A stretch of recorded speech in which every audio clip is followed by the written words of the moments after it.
a des pièges dans cette constitution. Et les guerres qui s'en sont suivies, la fameuse guerre du CNDP, la guerre du M23 d'hier et d'aujourd'hui, rentrent dans ce cadre de ce que vous avez vu dans cette constitution à l'article 217. On veut nous obliger à abandonner une part de notre souveraineté à des États voisins.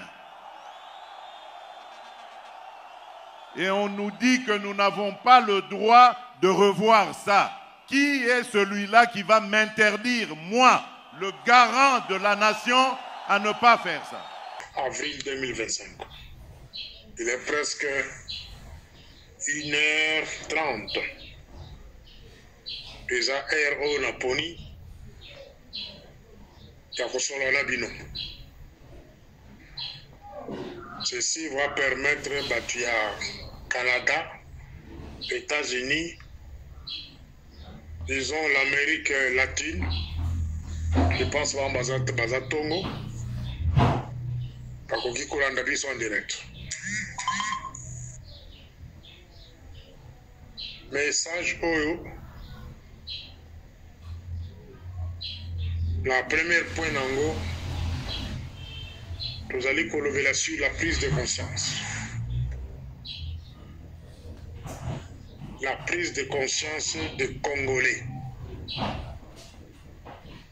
En particulier, les membres de l'UDPS.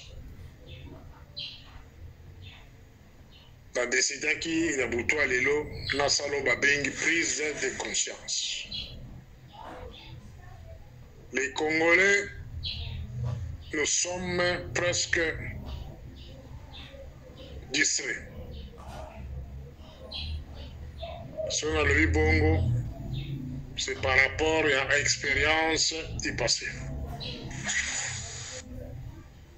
La prise de conscience. Avant de continuer, la audio Oyo.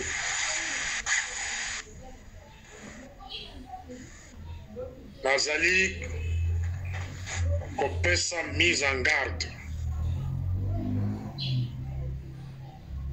L'ancien gouverneur Jekoko Mulumba et sa petite sœur Sylvie Mulumba. Jekoko Toyebani Nao très bien. Depuis 2001, c'est le moment où on a eu mais na boyo ko fungula na cadre ni Toyebana.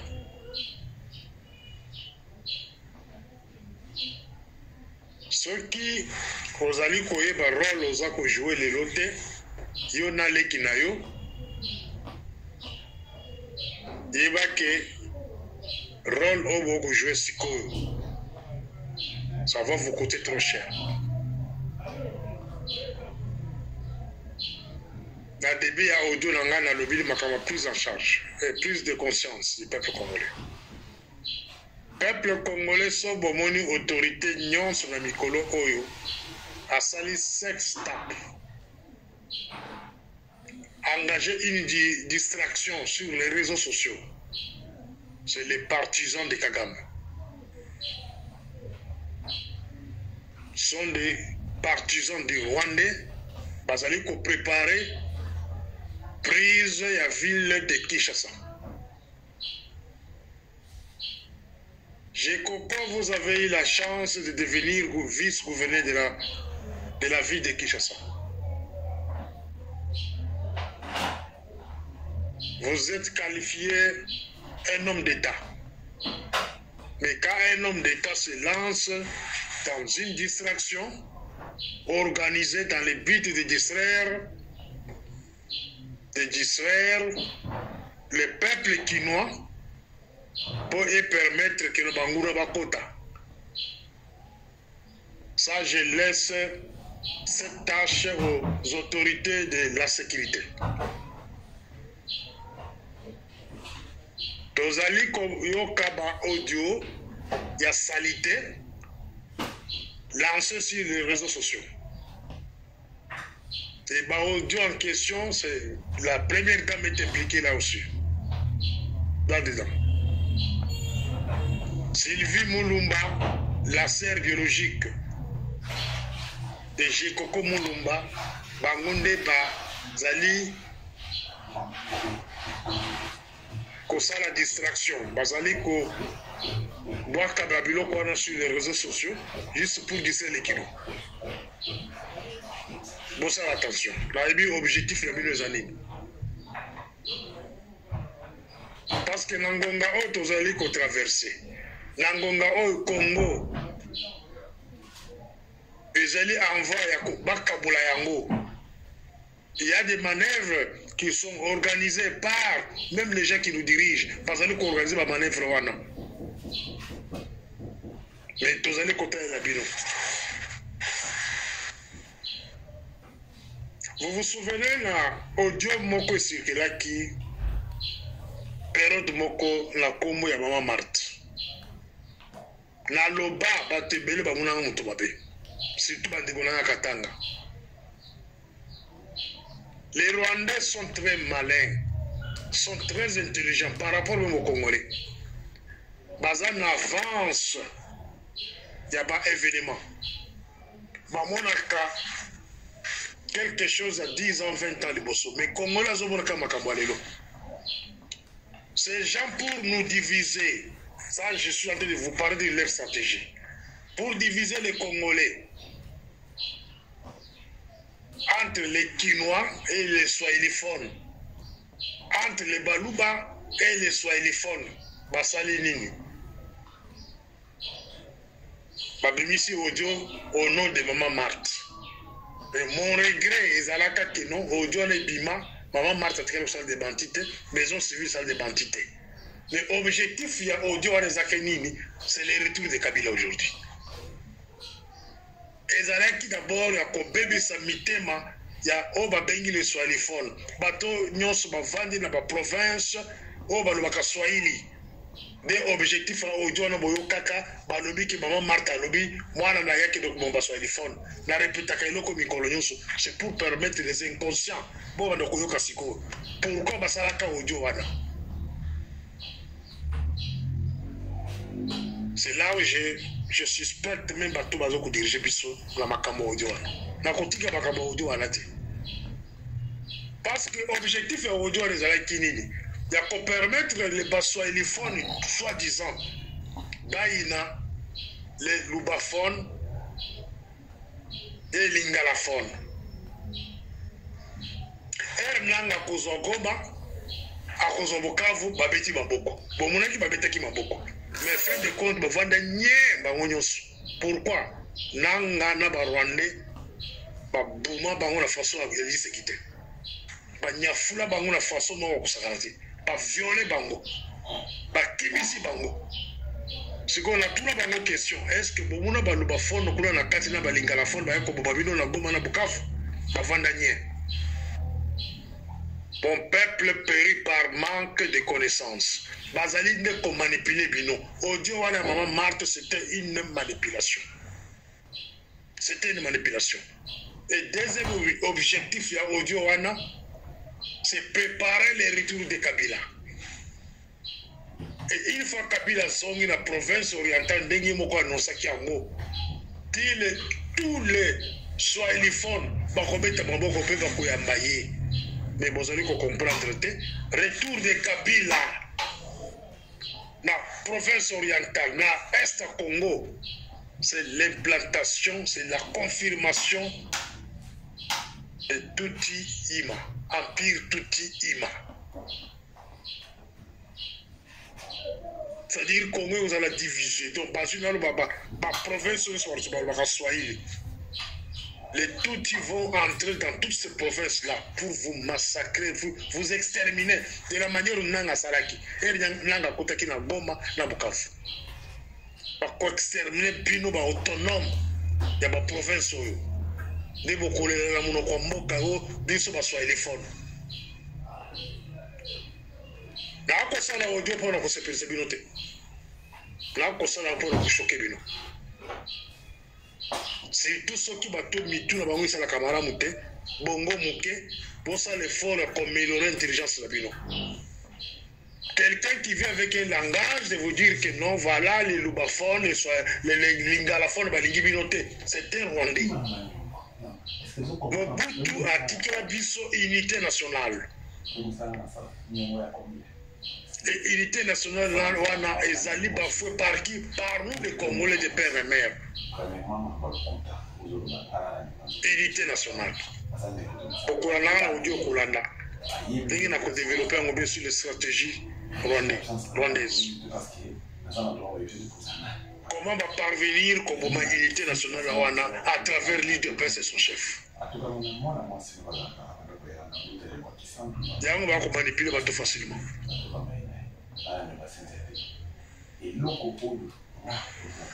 Retour de Kabila. Azongite pour la ligne. Bref, objectif est que Kabila a été le Kousilata. Objectif est Silate.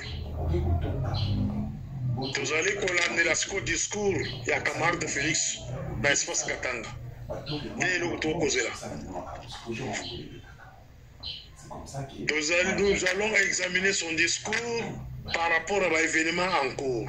Est-ce qu'il a besoin de la cohésion nationale ou bien il va tenir un discours dicté par ces gens-là qui sont dans son cabinet bis, un discours qui divise encore les Congolais davantage, un discours qui a énervé les Katangais et les Kasaïs.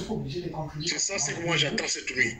Dans le discours, vous allez remarquer que même la vie de Kinshasa, dans une tendance, en dehors de la distraction, il y a Jekoko Mulumba, dans l'équipe de Sylvie Mulumba. Il y a des audios qui sont lancés sur les réseaux sociaux pour distraire les Kinois. Tentative de la guerre civile. Organisée toujours par les Noyola des Rwandais qui se cachent derrière les Congolais. Bakeba une de Konabiso Major Kabeya, personne âme, la police nationale.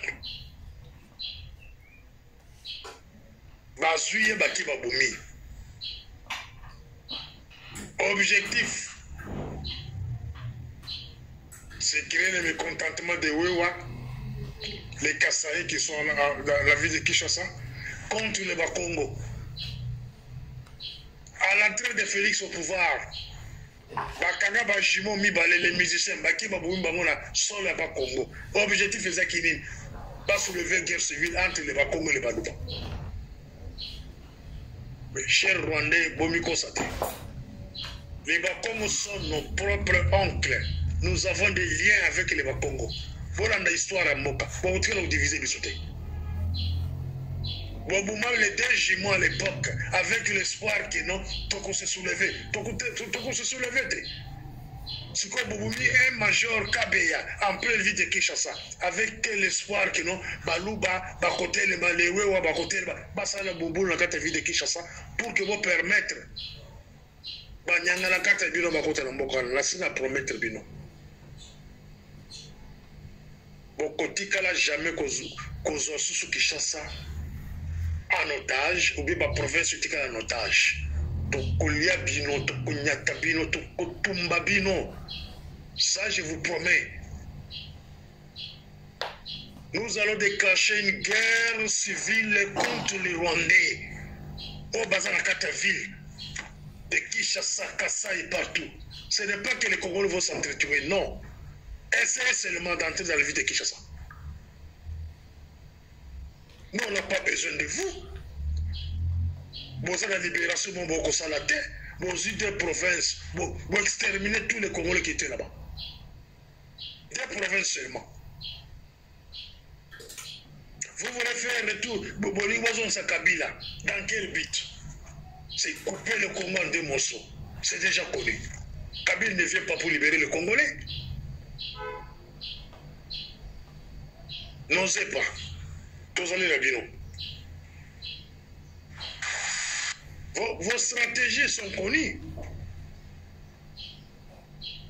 À l'époque de Kabila, Boboma, gestionnaire et à grand marché. Même méthode, même stratégie. Bokanga, moi si on a battu, Bomaye en plein air, dans Zando.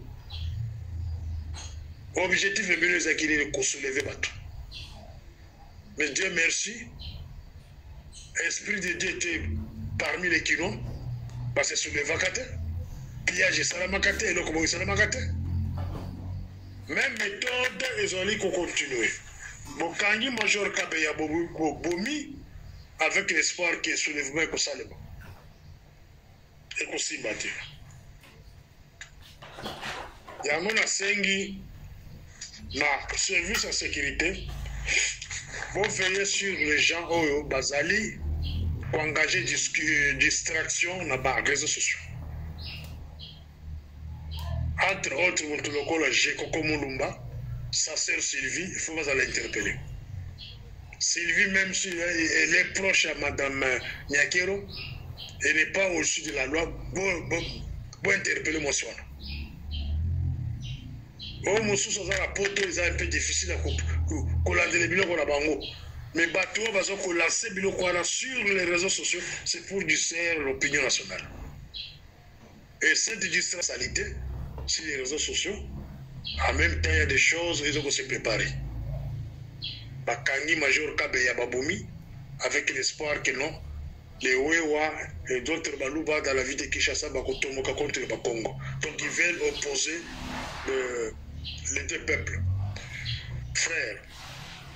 Et puis, la presse un exemple, il y a Madame Oyo Azaïki, gestionnaire à Zando, Babouma Kaïka, de manière Baboumi, Major Kabeya.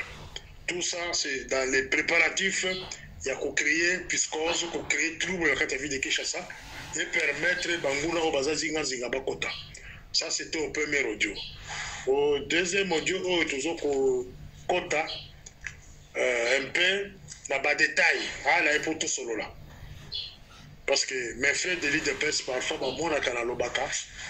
les inconscients, les macabres, finga kangai, menacés, comprendre pourquoi je parle sur les réseaux sociaux contre les camarades de Félix ou bien contre l'île de presse en question. Pour comprendre pourquoi Nazaraka très hostile. On va tourner camarade Félix. Pourquoi la critique à la gestion et à camarade Félix?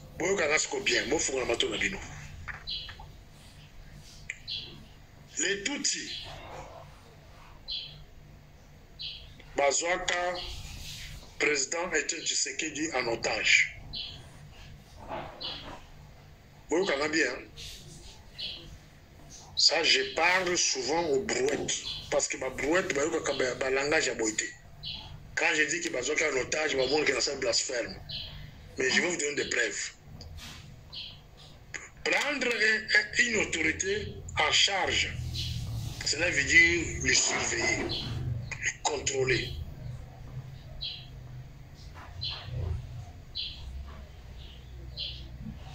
L'état que Bino, combattant, il y a IDPS, surtout à Poto. Pour que l'aéroport, les dirigeants et à Kabila, ceux qui baillent la Poto, ils ont mais attends, je John Nyake Wobeti. Parce qu'il venait aussi de la Kajapoto. Tous ces 20 ans ou 18 ans de Kabila au pouvoir, John Nyakero était son protocole. On travaille sur le protocole, il y a présidence pendant 18 ans. Ce n'est pas n'importe quel poste. Être le protocole d'un chef de l'État comme Kabila à l'époque, il faut aller monter à Makila, monter à Kati. Mais dans mon place, il y a des personnes qui ont John Nyakero en prototé. Pourquoi? C'est parce que sa sœur est avec camarade de Félix. Oui, qui première infiltration. Yangwana. Deuxième infiltration. Il y a une sœur qui s'appelle Chantal Kanko. C'est la cousine à camarade de Félix. Nièce au président Etienne Tshisekedi, personnel. Celle-ci, c'est une femme très intelligente. Naïbia personnellement. Chantal Kanko. Naïbia Pero Dazaraki, parce qu'il y a Charles Bisséguiman. L'autre tout cela va qui la présidente de la République. La police nationale plutôt. Allez-y comprendre. Etienne Tshisekedi à l'époque, un grand opposant. Mais les Tutsis, par exemple, parvenir à cause de nièce naïe, parce qu'il y a la police nationale. Bien au côté de Betana, Bobé va tous ma collaborer. Mais moi, je suis une famille, un grand leader de Azaïki, parce qu'il y a Charles Bisséguiman. Elle s'appelle Chantal Kanko. Chantal Kanko. Alors, Binomoko, pour juger personne. Pour juger.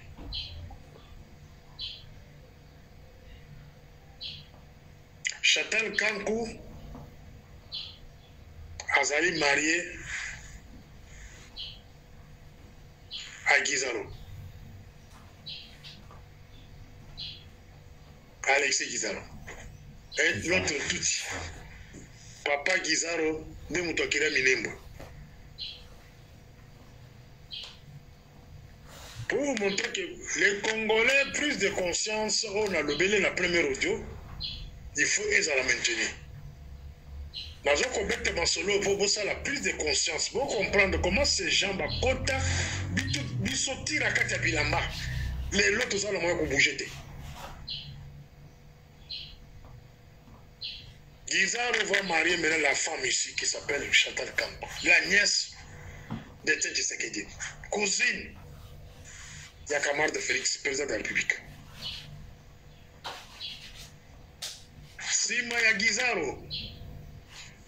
Guizaro azali na leki na ye kombo na ye Kajou avant dans la Johannesburg. Kebi pe nanda kuna ye Kajou. La petite sœur propre de Guizaro.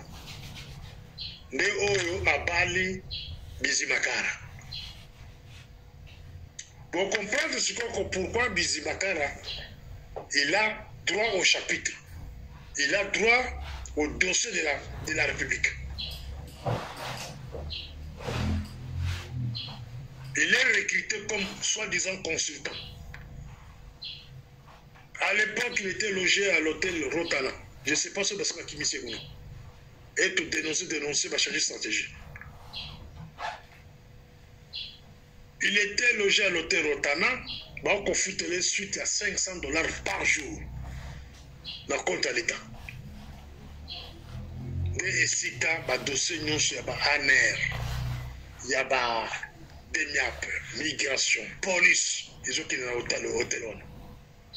Géré par Bizimakara. Bizimakara, on a cause de force na wapi. Azali cause de force wana, c'est parce que Azali large la famille présidentielle. Guizaro a balin de quoi Félix propre. Les qui Guizaro peut abaler par Bizimakara, Kajou. Cela veut dire Bizimakara a large la famille wana. Il a droit même à siéger là-bas. Conseil à la famille, s'il y a des choses restreintes en famille, concernant la famille, c'est qu'il y a des choses. La bête du solo pour que nous fassions comprendre comment ces gens vont compter la bus sur la bilamba. Par contre, la famille, c'est qu'il va maîtriser la famille. Bon, kabando qui musikate. Non, non, petit ma solo ko permettre de nous comprendre. Et si nous trouvons outil na biscuit to kokende. S'il y a moyen de maîtriser notre frère, par relation oyo risé, il y a pas tout, ba continuer bango la famille na bango, ba maîtriser bango, ba lamba bango. Les lois commis les cambo ya République Mobimba. Ya on a décidé que compéter le solo les lois a la kacha groupe pour la na malam. Mais la stratégie de Bango, après avoir infiltré la famille Tshisekedi, ils ont imposé une loi. C'est écarter d'abord, ça je pense, dans le Mélabino, la Bango, dans aussi là. Écarter d'abord tous les anciens de l'île de Peston, tous les gens, Batomayele, nous sommes qui permettent de Tshisekedi, il faut pas qu'il y ait. Parce que Bango, Gizaro, visible, ça va protéger la famille Tshisekedi. Ça va étudier tous les anciens de l'île de Peston, parce qu'ils Batomayele, Makassi. Il faut les écarter. Soit par la mort, par les mensonges, Kolumula Bango n'a parti, pas dans la musique, dans Tshisekedi. Et puis Kobuma Etienne Tshisekedi, et puis Koufé remplacé par son fils. C'est là où nous sommes aujourd'hui.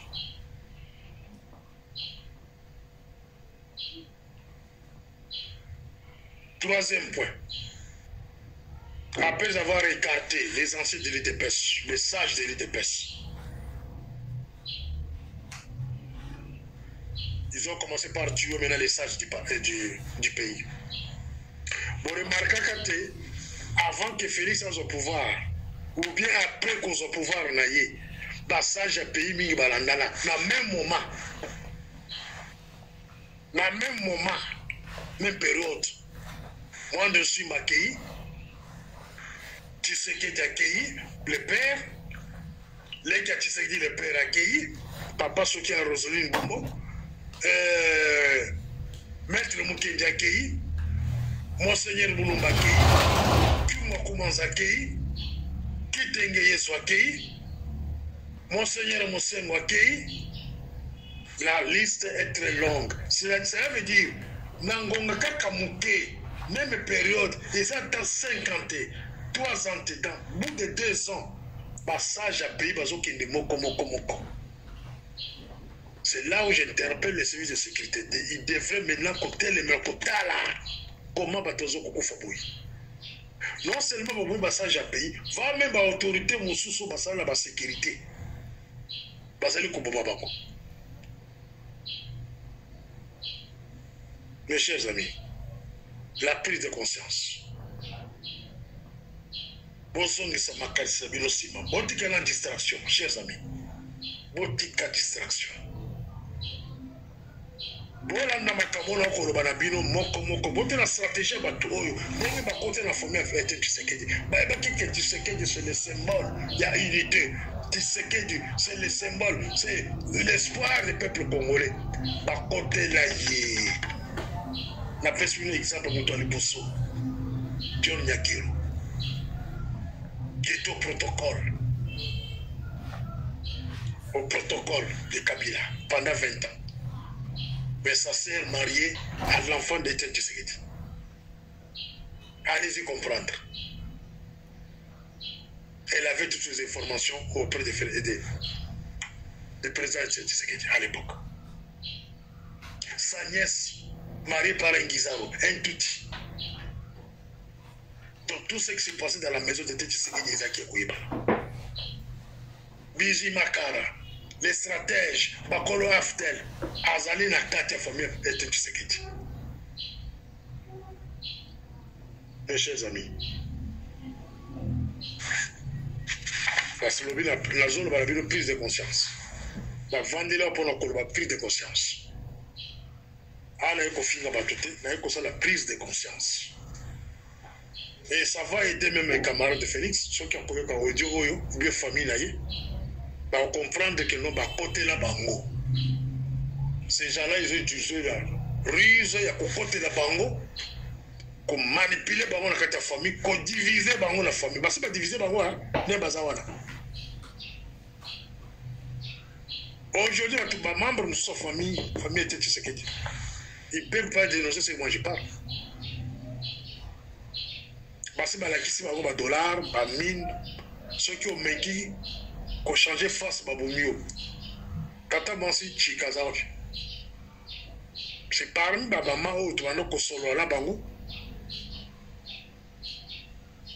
Mais plus tard, quand le Basalaï, Azawapi. C'est parmi les sages de la République.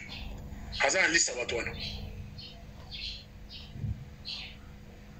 Ba général Mokutu. Ba Kayimbi Delphin. Il y a beaucoup, la liste est très longue. La conseil bino audio Moussou côté de ba comment ba tous va profiter depuis l'arrivée de Kamara fils au pouvoir. Stratégie Moussou, c'est multiplication des distractions. Il y a pas tout. Bah et que les Kinois aiment les matanga, bah les ba fête, bah les masanga, bah les kokene ba bar. Alors, comment organiser par sex tap? Si vous avez un consulat, à ça, le sex tap sur la place publique, ça veut dire foutre 1 million pour un salaire. Pour un distel, bino.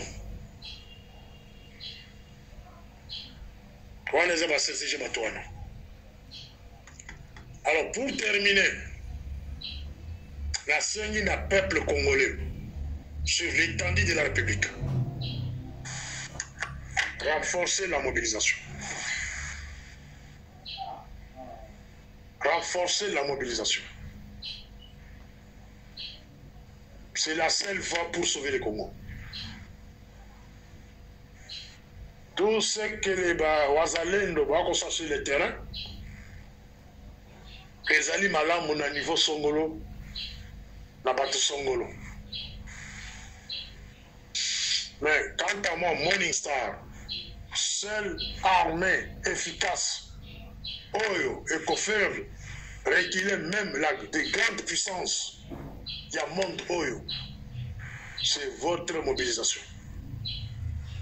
Et loko Bosalaka, Mokolo Oyo ambassade, et plutôt Mokolo Goma Ekweya, Bengi Motuma ambassade à Rwanda, Bengi Motakati ambassade de Mboka Wana. C'est ce que moi j'attends de vous. La mobilisation, la prise de conscience. Mobilisez-vous. Ne permettez pas que Kabila zone dans le pouvoir.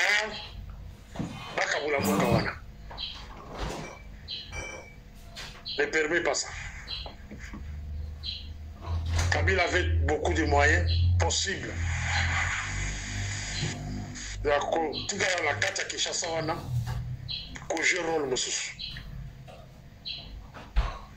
Et les camarades de Félix a échoué de gérer Kabila. Si moi j'étais lui, j'allais gérer Kabila en lui confiant certaines tâches. Comme en Russie, l'ancien président russe, il est à côté du président Poutine, Azoko Jérôme Mounel. C'est lui le président. Il y a sécurité, il y a russe. Kabila allait jouer notre rôle, la Katia Mbokana. Si moi j'étais lui, j'allais lui faire président Sénat. La place aventure, j'allais lui faire président du Sénat. Moyennant des intimidations. Parce que Kabila, si vous lui montrez seulement les rapports Mamping, parce qu'il est là-dedans dans les rapports Mamping. Kagame est dans les rapports Mamping. La plupart des Américains sont dans les rapports Mamping. Il y a un Bakangango.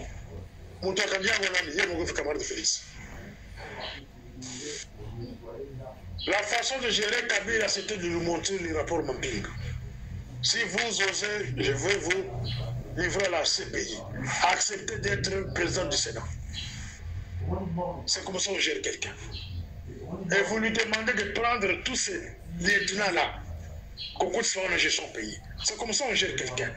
Mais vous avez manifesté méfiance à Kabila, pour intoxiquer les jeunes gens, contre hier, contre Batunaye. Vous vous attendez, vous avez l'année. Hier, on a commis pigeon voyageur. Moi, je dans ça, ma belle égalité. Vous avez échoué. Mais ce n'est pas encore trop tard. Il y a encore un moyen de faire retourner Kabila. Vos affaires. Et lui gérer.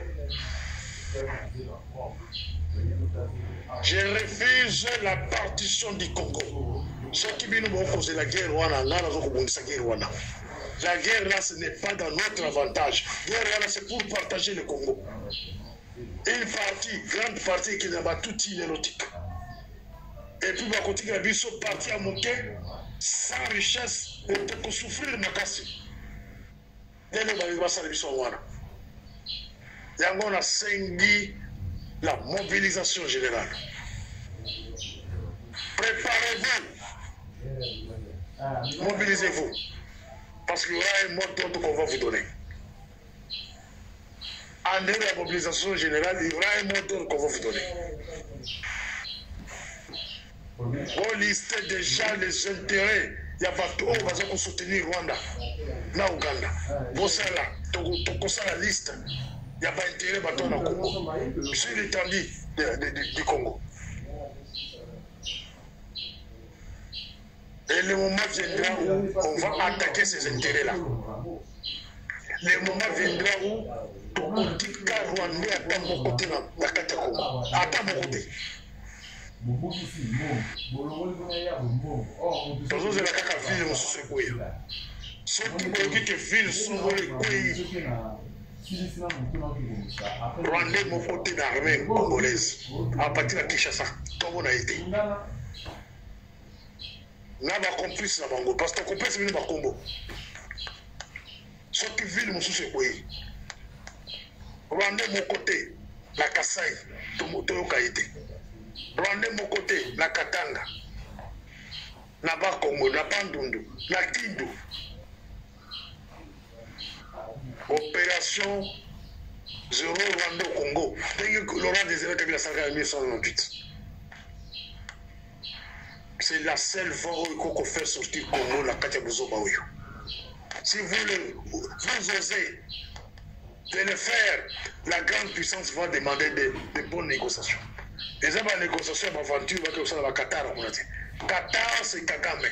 Qatar, ce sont les Américains. Qatar, les Européens.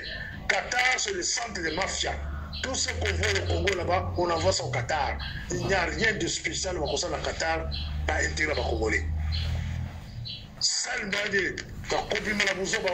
c'est mobiliser et causer la mode d'ordre comment attaquer. Soki ville mususu moko ekoyi na mboka wana. Rwanda mon côté na ANR à cause à exister. La DGM la même chose, la police la même chose, la présidence Rwanda est à mon côté. Si quelqu'un vient vous parler que les Rwandais sont vos frères, c'est un complice, c'est un voleur, il faut le chasser. Ces gens-là ne sont pas vos frères, sont vos ennemis. Il faut apprendre ça à vos enfants. Et tous ils sont vos ennemis. Ils sont venus dans ce pays-là pour vous exterminer, il faut vous chasser sur votre propre terre. Je pense à la télé Milwana. Donc on a la troisième audio. Morning Star. Félix a lambi cocktail Molotov. Bokeba. Koto tika kulzila. Ah, Félix a kusala boy. Félix a kokosala eloko mokote na ebisibino les 3 accords qui ont été signés. Il ne les a pas résiliés. Et tant qu'il a résilié accord wanate, il n'a pas le droit ya côté les melaba rwandais. Yango wana na lobi bandeko bangai ba congolais ba jeune leur a sonné. Abona lobi la kibino na bi Félix akoya kofungola bino miso. Nzambe asali ke mwana wana ya po misu nini ba kayo ezaki na miso mabino ekwea. Mission Félix azena ngo ezali misato. mission na ye ya liboso ezali ko blanchir occupation. Mission na ye ya mibale ezali ko endormir le peuple congolais pour que mission ya misato a légaliser l'occupation et la balkanisation du Congo. Bobo sanate retenu 3 missions wana soki to stopper ye attente lobby bokomi rappeler que honoré nganda ebisaka kazena 3 missions yango ya accomplir yango. Nous devons stopper ce garçon. C'est notre fils, c'est notre frère, nous devons le stopper. Et c'est le kolomoni mwana ya yibi livré andako azo luka kende ko brader yango boko sauter likolo na ebo simbi ebo plaquer au sol. C'est ce que nous devons faire avec Félix. Nous devons le plaquer au sol. Pour que tu retires na maboko bato azo ba yaka ko aider. Maintenant, j'espère que ce langage là va disparaître. Pour bomoni que moto bino zo luka bo aider azena idée ya ko te ba aider ete. Azende na idée a aider ba nguna. Alors la seule solution biso to zenango to simbaye to plaquer au sol.